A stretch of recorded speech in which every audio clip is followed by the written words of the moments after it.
చాలా బాగుంది, నాకు చాలా నచ్చింది. డాన్స్ కొంచెం తగ్గింది, సినిమా అంతా చాలా బాగుంది. అంటే పుష్పతో పోలుస్తున్నారు కదా, మీకు ఏమనిపిస్తుంది?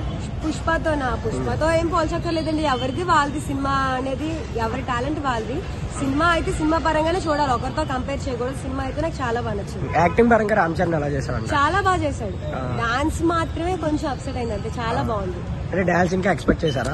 అంటే రామ్ చరణ్ అంటేనే డాన్స్ అంటే రామ్ చరణ్ కదా, డాన్స్ మాత్రం కొంచెం తగ్గింది, మొత్తం అంతా చాలా బాగుంది. అంటే ఫైనల్ గా చిరంజీవి కొడుకు అనిపించుకున్నాడా లేకపోతే తండ్రికి మించిన తనయుడు, తండ్రికి మించిన తనయుడు అంటారా? అంతే అండి, దాని విషయంలో డాకే ఏం లేదు. అంటే ఈ సంక్రాంతికి విన్నర్ గేమ్ చేంజర్ అయ్యే అవకాశం ఉందంటారా?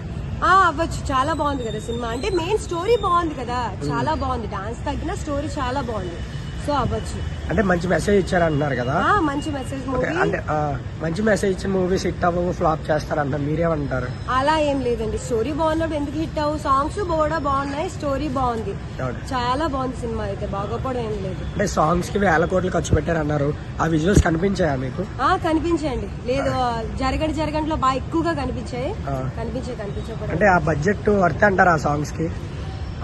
మరి వాళ్ళకి తెలిసింది కదా, డైరెక్టర్ కి ఏదైనా వర్త్ అనేది మనకి అంత తెలియదు. సినిమా అయితే బాగుంది. Okay, thank you.